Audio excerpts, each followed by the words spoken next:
Businesses thrive by knowing customer insights because today's insights are tomorrow's facts. At iResearch, we live and breathe insights. And despite searching high and low, we were unable to find a customer insights podcast that answers one of the most important questions in business.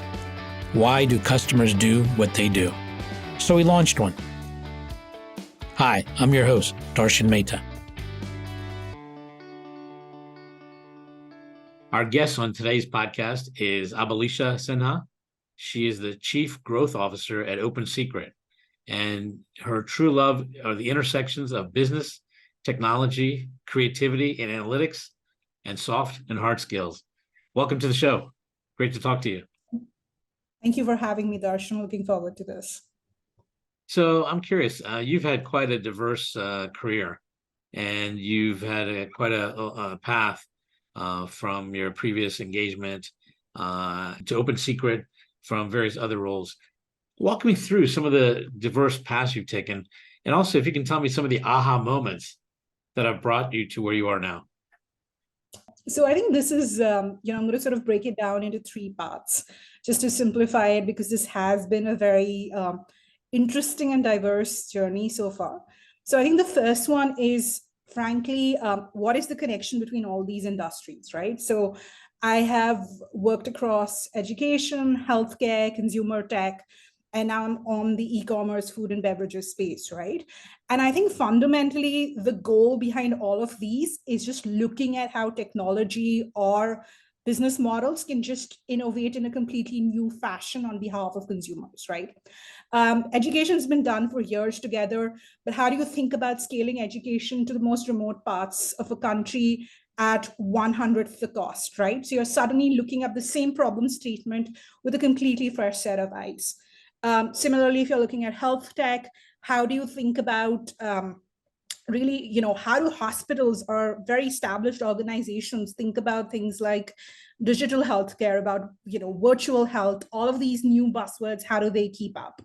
And, if I talk about what I'm doing currently, how do you think about not just being a brand in this, up and coming, better for you health segment for food and beverage, but how do you make this sort of aggregated effort for your consumer? How do you make it a one-stop destination where they can get any better for you option across their day, right? So very, very sort of standard industries, but a completely new way of looking at them from a, technology or business lens, and really innovating on their behalf. So that's really been the, connecting link across all of these industries. Second, I think for me, I think you summarized it really well in the introduction. I've always been somebody who worked at intersections, right? So I majored in mechanical engineering of all things way back in my undergrad, got my MBA later. I have a lot of artistic ambitions in my personal life. I write creatively. So you can imagine this is sort of a left and right brain scenarios. I've often taken on roles that help me leverage those, right? Really sort of play and thrive in those environments. I often joke that there isn't a single function in an organization that I haven't run at some point or the other, right? So everything from product, business, that's more standard, but there's a time when I ran the HR function, the people operations function for a startup I worked at. And that was fascinating, right? Because suddenly everyone has a perspective on what role HR plays or not, but I really knew how, we were like really innovating on behalf of the employee over there. So how do you think about equity? How do you think about incentives? How do you think about all of this while keeping your cash burn low, right? So I think in many ways, it's this left and right brain intersection. And I think one thing that I've often done, and this is coming to the last part of your question, the aha moments, right? I think individuals should think about themselves as, products, if you will, and keep innovating and growing better over time, and really thinking about their value proposition and how they're enhancing it. So, to make this example, to make this more concrete, I understood that the fact that I had these very diverse strengths was something that I had to channelize and not have me, hold me back. Like I wasn't going to be the best coder out there, but I could be somebody who could like develop products in literally any space you name, right? From cutting edge biotech to something which is e-commerce. So really understanding the core of your value proposition. Second, really the learning curve of it. So, I started off in very, very deep functional roles, really understood some functions very well. And then I was like, hey, I need to challenge myself. I don't want to so early in my career get straitjacketed. And I very consciously chose to go for more cross-functional roles. That was in consulting, that was in as a chief of staff, as a, heading a strategy and operations function. So really thinking about what is the next skill that I'm trying to bring. And I think number three, and I know this is sort of done, said to almost like a cliche, but eventually a lot of like innovation, a lot of company building, a lot of product building is eventually about humans. We talk a lot about innovating on behalf of the consumers, but sometimes thinking about, having run functions like HR, sometimes you're innovating on behalf of the employee, right? I've run finance functions, so I know sometimes you're innovating on behalf of your vendors. How do you have, mutually beneficial cash flow relationships? And similarly, when you think about even extremely large Fortune 100 companies innovating, I mean, there's a lot to do about structure, processes, innovation, but eventually it's also about people and their incentives. So yeah, I think those, really across functions, skills, and fundamentally people, right? Like, how do you think about who you're innovating for? And when you bring that lens, you're able to see very diverse things as interesting problem statements. So that's a large sort of, sort of broad introduction. And I'd love to sort of go deeper on some of these as we talk, today. Well, I actually want to go deeper on your journey. I'm kind of interested. What drives you? And I think it's a couple of things, if I'm hearing right, but I want to hear what really you think drives you. Is it one, genuine curiosity, or is it innovation, or is it that you want to learn to be human? And I'm kind of hearing all of it. I'm wondering, did you just always be this way, or is there some moments that made you realize and go deeper into either any one of these three? Yeah, and I think it's sort of a combination of three, right? I often sort of like codify what's the value I bring to the table and what do I want to become, right? Because that's your professional and personal journey. So I think first one's just been innate curiosity, right? As somebody who, right from a very young age, has been very, has multidisciplinary in nature, I can see the linkages where a lot of people can't, right? So, people would ask me, how do you connect engineering to, the first time I had to build, a pedagogical model for education in an offline environment, I actually thought a lot about industrial engineering, which was how do you think of your rate determining step? How do you make those connections? How do you sort of really run this as a very tight assembly line, if you will? And what's the place you bring in the expert? So in many ways, it's curiosity, but it's also just the linkages of being able to see the world in many different ways. So that's been number one. I think number two, and I think I remember when we were chatting earlier, it's like I'm an extremely structured person who can thrive in very unstructured environments. And it's not been the case from day one. If you would have spoken to me when I was in high school, like, 10, 15 years back, and that suddenly makes me feel very old, I would have told you that I'm going to stay in structured environments all my life because I naturally thrive in structured environments. I plan my holidays over in Excel, right? So that gets to a certain statement of being structured. But professionally, I was very fortunate to get an early admit to the Harvard Business School when I was in my final year of undergrad. And I had essentially 2 or 3 years to go pursue my professional dreams, knowing that eventually I'd get to go to arguably one of the best MBA programs in the world.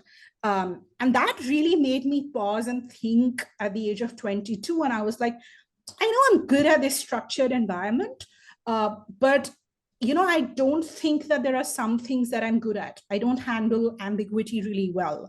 I'm not someone who's sort of very good with open-ended problem statements. I'm not somebody who's able to adapt as rapidly as I'd like. And something told me that these things are going to become increasingly valuable as technology takes over a lot of the mundane day-to-day stuff. And that's where I honestly threw myself into the deep end. I joined a startup that hadn't been registered. I, at the ripe age, old age of 22, was designing an education methodology for students who were 18, 19 years old, and which was like sort of going to reach 100,000 students. And I had no idea, right? So just starting from first principles, asking the right questions, having a curiosity instead of a fear. I think it was all a learning process, and it just began by throwing myself into the deep end, and knowing that it would work. And sometimes I'm really thankful, right? When we hear all of these conversations around the future of work, around what jobs are going to stay, what's going to get automated. I'm actually really glad that I threw myself actively into environments which were about tackling these problem statements that are almost impossible to automate.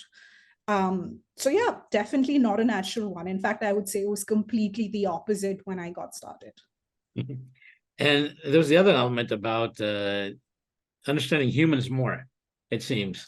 What's driving that? What was behind that made you want to focus on human behavior and motivations and triggers? Sure, I'll be completely honest. Abject failure.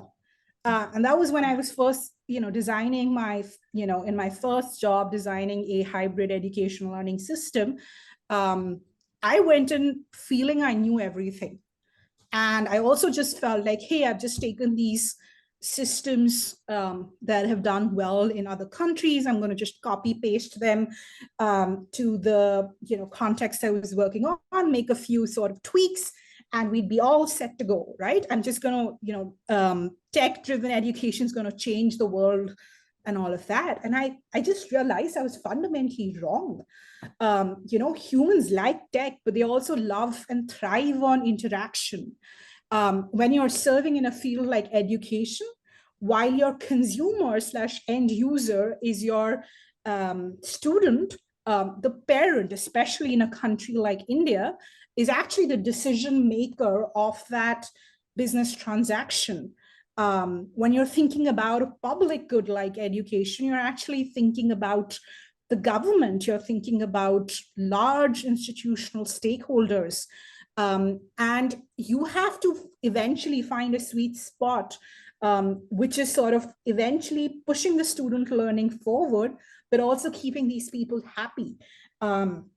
So my first naive implementation, which was literally taking the best videos in English that half my students couldn't follow, and hoping it would suddenly change everything, and realizing it was a complete failure, meant that I had to step back and really think, what were people, and not just the end user, but what were different stakeholders wanting out of this value proposition. And I think that was just a very, very real lesson. A lot of blood, sweat, and tears went into getting that pilot off the ground. And a lot of blood, sweat, and tears followed when I realized how many assumptions I had made by just, copy pasting stuff and not really thinking about the human and the stakeholders. And I've been very careful not to repeat that mistake. And instead, I prefer to spend a lot of my energy up front in understanding the end user, the different stakeholders, and then start thinking about the solution. So that was kind of a huge motivator, just feeling that. That brings up an interesting point. I often talk about what actually is failure. How does one define failure? Is it actually not reaching your goal? Is that the failure? Or is the real failure not learning from your failure? And I'm curious, how would you define failure? That's actually wonderfully articulated, because my actual definition is not learning from your mistake. So if I use that definition, I actually did not fail at that time, because I learned very, very, in a very, very strong way from that mistake. But at that point, I think, and maybe I'd want to almost rephrase what I said, it wasn't failure. It was literally designing a system that didn't have takers. right?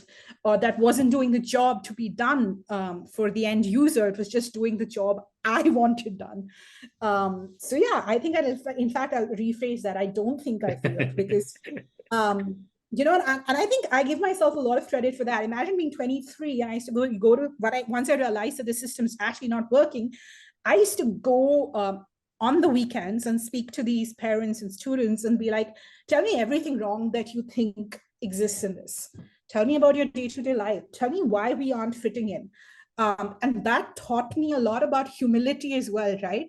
Like imagine going from being this know-it-all and like just sitting and saying, tell me everything we've done wrong. Tell me about your life. Tell me where we fit in. Tell me where we don't.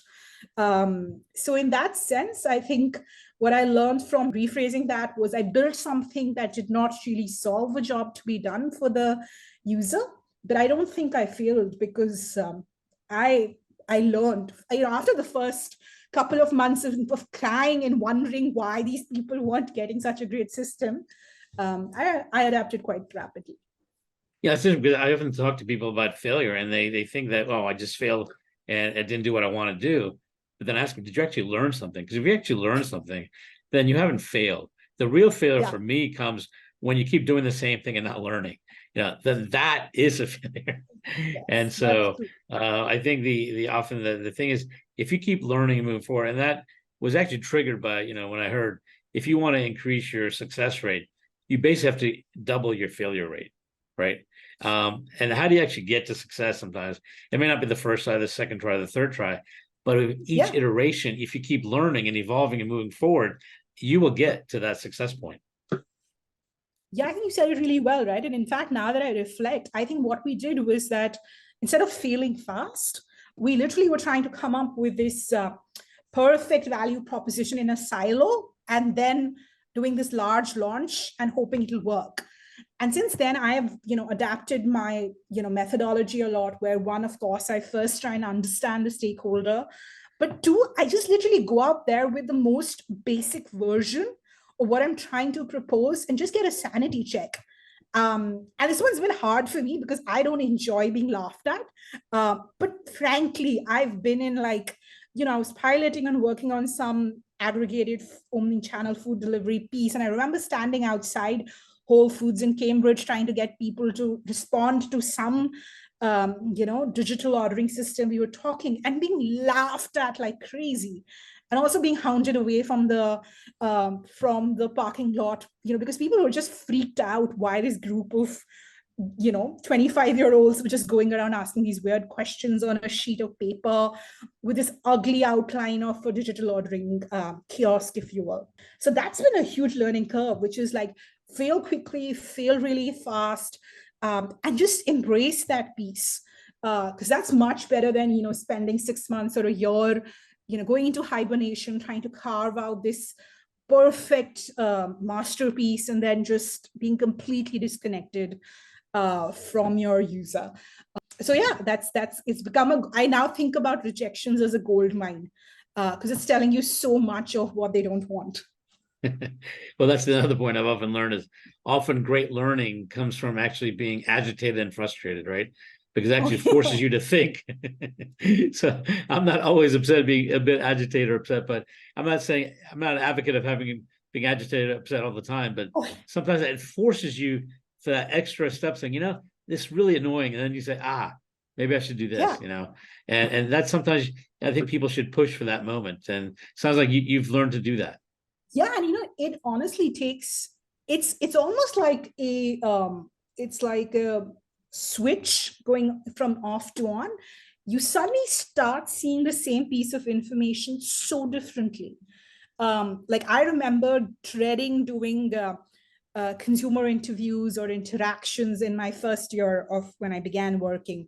And after that, I was like, no, I want to do it. I literally want to understand every way in which we're getting something wrong.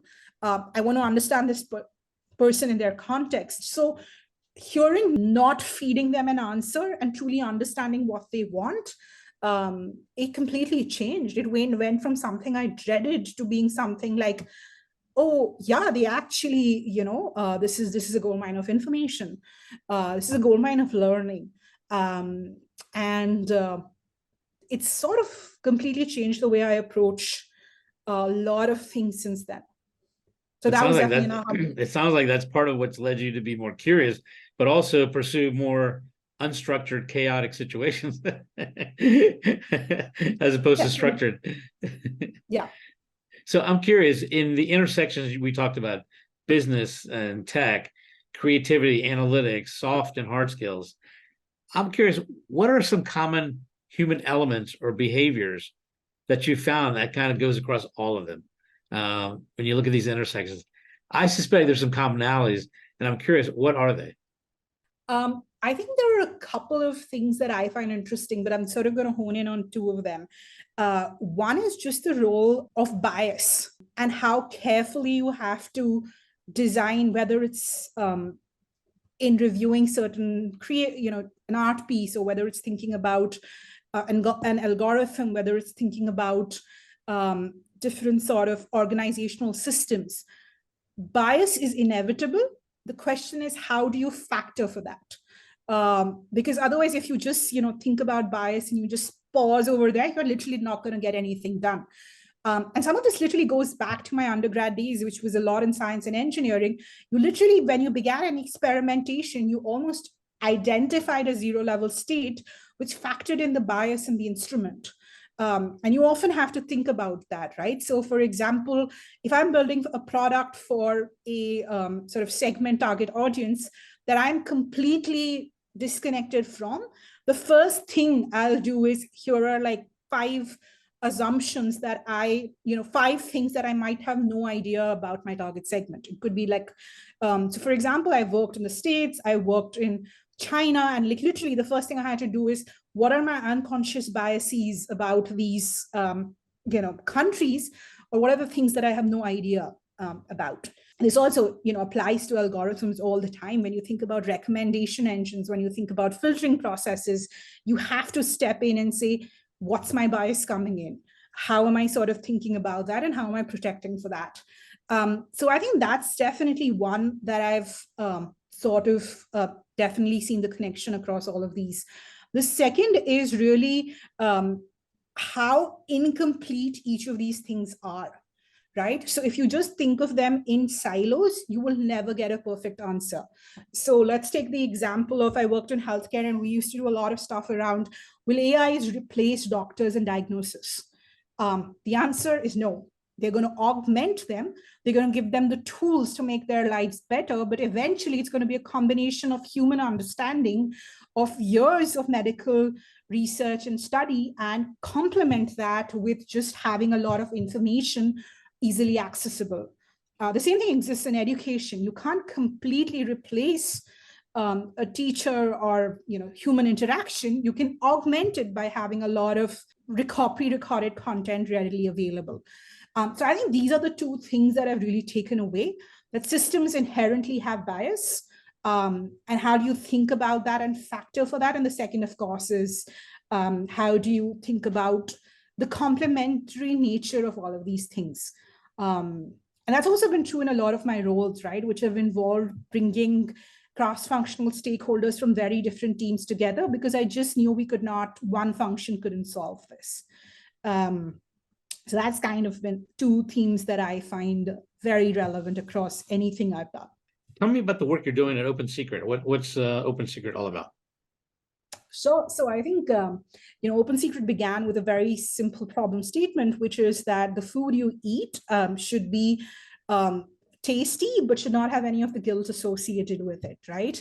And that's sort of been an increasing problem statement, where as people are growing short on time, they're relying a lot on prepackaged food. And the challenge there has been that a lot of it is just full of materials that are extremely, they're not doing your body any good. There have been a lot of niche companies that have come up in very extreme, sort of to the extreme dieter, the extreme gym bro. But our problem statement was, eventually every human being wants a better for you option. So it's not like eating kale all the time, or it's not like, drinking some really bitter juice all the time. It's just knowing that, hey, I could be substituting my, the dessert I love with better for you ingredients. Now, coming back to this question around aha moments, we've taken a very radically different approach in all of this. First is we began as a brand that played across like every category. We did sweet, we did savory, we did like beverages. And the logic was that the better for you philosophy applies across the board. Second, and this is something that investors as well as our competitors found shocking, was that we decided to aggregate into a platform, because our entire problem statement was that eventually I'm not competing with other small niche brands. I'm competing with the large incumbents. And so aggregating together just gives consumers better sort of optionality, more, a one-stop place to get everything they need. And as a business, it just gives you more operating leverage, right? When you're sort of able to aggregate your supply chain, aggregate your purchasing powers, you're just able to do it in a better way. So a lot of our competitors now became brands that are listed on the platform. We approach, we believe that food and consumers buy food across the channels. So we're an omni-channel brand. You think about any channel and we're there. So that's really been the mission, is like, how do you create this better for you ecosystem across the board? And I think just the final thing there, we evolved from just thinking about food to thinking about related better for you services. So how do you think about the role of like food and nutritional information, about a specialist, a dietitian as an offering? So how do you give people the tools to make better for you choices across the board? And that's kind of the journey I've been on for almost 2 years now. What component is education and learning to use your service even better? It seems like in order to really understand it, the consumer needs to be educated to use it properly. Is that correct? So I think it's a combination of two things, right? So initially, and this was a very strategic business call, we've been sort of the last 5 to 10 years, people have really benefited from a lot of marketing dollars going into creating awareness about certain facts, right? Which is like, hey, why don't you substitute out sugar for more sort of better sweeteners? Can you do away with gluten in certain areas? So thankfully, I don't think it's fully about education, but I think the role that a lot of our consultation services plays in isn't really becoming a part of that person's life, and eventually having a long-term relationship and having a long-term value with that consumer.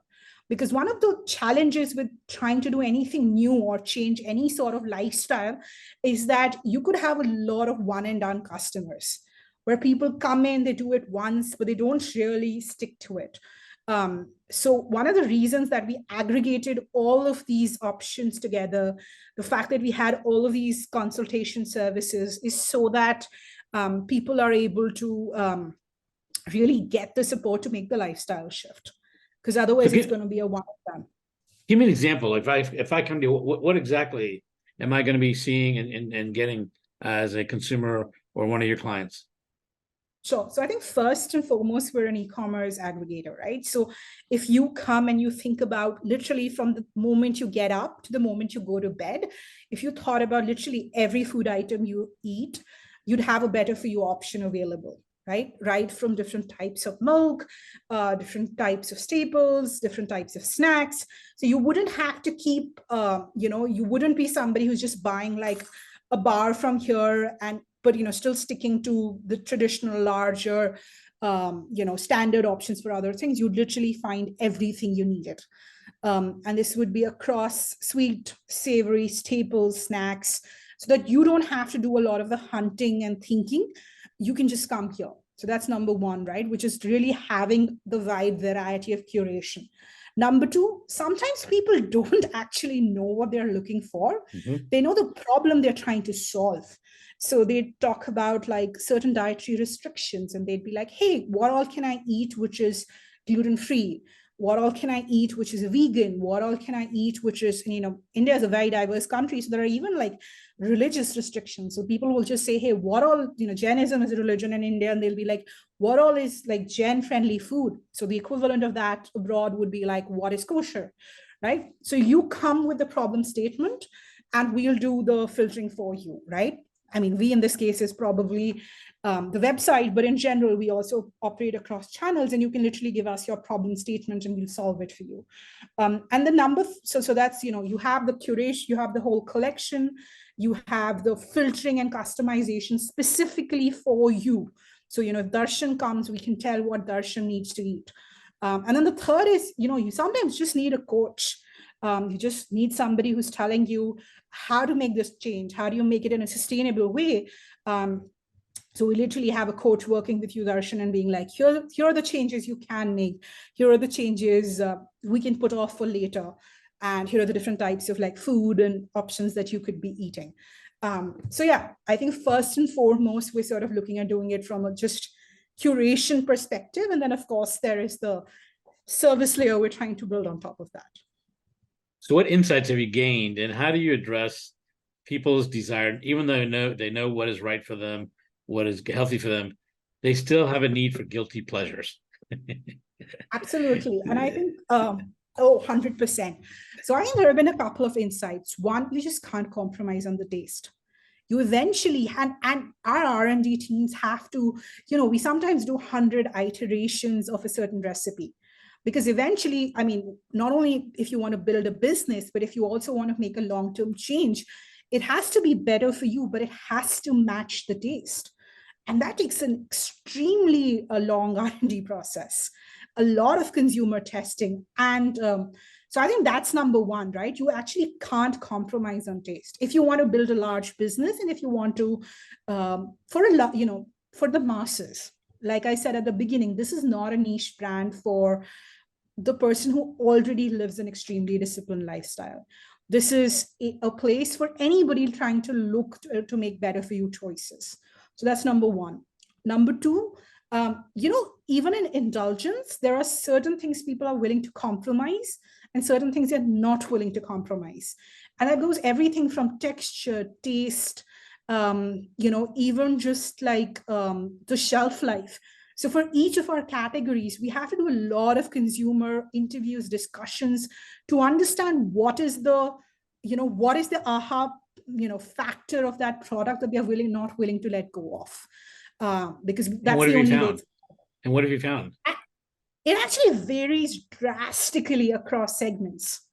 So in certain segments, it's like when you go to savory, you won't believe how much people care about texture. So they'll say, it lacks the crunch, right? It's like, it doesn't seem like that. It's literally not giving me the sound when I bite. So that for me was most or that sensation, right? That crunch sensation. Crunch sensation. Yeah. For when it comes to like something sweet, it's essentially that sweet punch. What's just the right sweet punch? You have to think about textures, kind of like people don't care that much.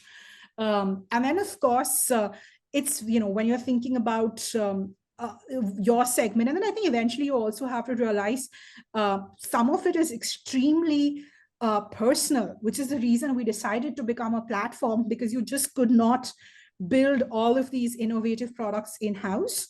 Because India is an extremely diverse country. Like literally every region sometimes has different preferences. So we literally have to call out that this might be good for a spicy palate.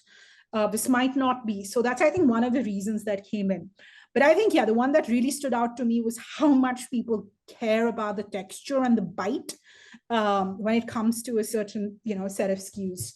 And I think the second part, and you sort of hit the nail on the head, people tell you one thing, like they want to live this ideal life, but they're not going to do that, right? You have to literally, they give you the morally correct answer. So they'll tell you, of course, I don't want to eat sugar. Of course, I'm sort of committed to doing that. But for the masses, that's usually not the case. They're willing to make adjustments. They are willing to make trade-offs. But you have to really think about that if you want to be a mass appealing thing, which is like, how much is this person willing to do and how much is too much? And I think the last point there, and it's kind of very interesting that it's the name of this blog, you have to give them the aha moment at every phase, which is like literally like calories saved, protein, sort of grams of protein that you've incurred. So I often liken it to nudging my toddler niece or nephew to get to the finish line when I'm trying to get them to play or like finish a task. Similarly, when you're trying to help people make lifestyle changes, you're actually trying to nudge them and give them the small aha moments, and also be realistic of what they're willing to do and what they're not. If you want to be a mass platform, if you want to go after a niche, very motivated audience, then you have a different problem statement.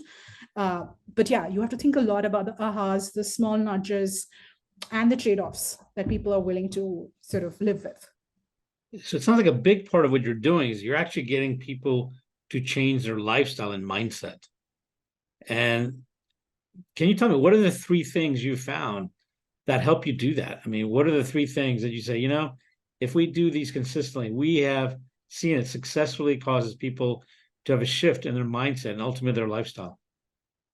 Yeah, and I think I'll sort of step back a bit. I think we eventually want to support people who already have the desire to change it. I don't think we're trying to go after the audience there's a very large audience which already has it. So I think the three things that we've really realized is, one is understanding the core motivation of why they are looking for better for you choices. And by the way, it comes down to two or three things. One is literally just like feeling more energetic. A lot of our sort of target segment are working professionals who have extremely busy lives, and they just want more energy. For some people, it's vanity. They literally want to look better. For some people who are parents, it's like having more energy and being a better example for their kids. So I think really understanding the core motivation. And I think number two has been really like reinforcing how they're benefiting from it. So, a lot of our communication begins with how will this make you feel better? What is it going to do for you, for your energy levels, etc.?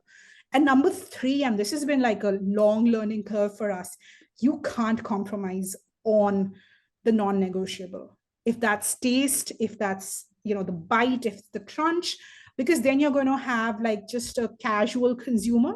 You're not going to have a lifelong consumer. And that makes our job pretty difficult. But that's just been a learning for us. You can't compromise on what they fundamentally care about, because they're not going to stick with you. They'll do it once, they'll do it twice, but they're not going to stick with you. Have you figured out the balance between taste, texture, and even temperature? I think temperature is a big factor too, is it not? Honestly, the answer for us has been that it's so I think honestly the answer is it's work in progress. Yeah. It's different for every category, and it's very driven by consumer preferences. And it's a lot about just seeing like, how is your consumer responding? And by the way, we haven't even talked about the elephant in the room in today's environment. We have to think about cost. All of these things to do in a cost-effective manner that is not throwing your supply chain off is extremely hard. Honestly, and I think, I came back to this space, what's now being called the phygital space, which is physical and digital combined, because frankly, it's so much harder. Your decisions have far broader consequences. You deal with actual physical goods. Sometimes I miss the digital world where you could literally like start and stop something so seamlessly, but humans live in the physical world. So I think a lot of that has gone into making sure that we are constantly iterating. What do you see happening in the future? What do you see on the horizon? What are areas that interest you more? You think there's trends or things that are happening that you want to take a deeper dive in? I think there are two main themes that I'm sort of really interested in. And one is sort of this intersection of coming together of well-being, which exists in food, which exists in traditional healthcare, which exists in like things like sleep, exercise. So all of these intersections coming together, and once we start seeing them as a whole, right? It's very surprising how all of these are now eventually coming together. And human well-being operates at their intersection. And right now, the way we approach it is often in silos, right? You'll have really large sort of food companies, you'll have really large like fitness companies, you'll have really large hospital chains, but they're kind of all interdependent. How the humans operate there. So that's number one that I'm really interested in. And number two, and I mean, again, this is sort of like literally everybody is the human machine intersection. What part of this is getting done by humans, which could be like AI and all the buzz around that, or just basic, algorithm, just using tech to augment your life, and what is left to humans. Eventually, what are the things that humans are best suited to be doing? And what does that mean for the future of work? So I think those are two themes that I'm super interested in, which is human well-being and what all does it entail. And number two is, again, how do you think about the human-machine intersection?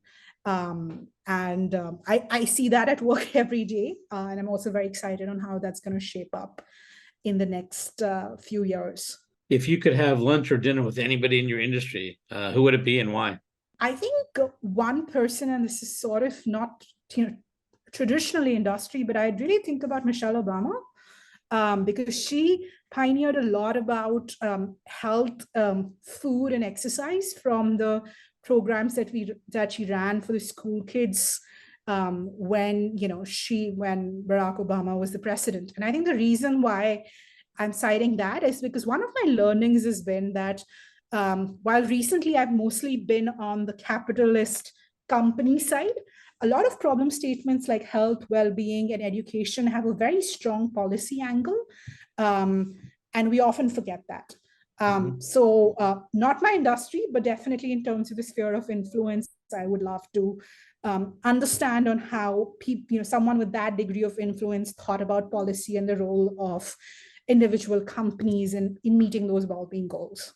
Well, it's been a pleasure talking to you. I appreciate you being a guest. Likewise. And I look forward to seeing how you grow your business and, the next chapters that unfold. And please come back again and give us an update as well on how you're doing and what other insights you've gleaned along your journey from understanding humans better.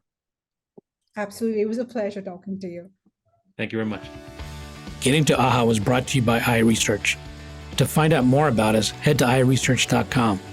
And make sure to search for Getting to AHA in Apple Podcasts, Spotify, and anywhere else podcasts are found. And don't forget to click follow to ensure you don't miss any future episodes. Thank you for listening.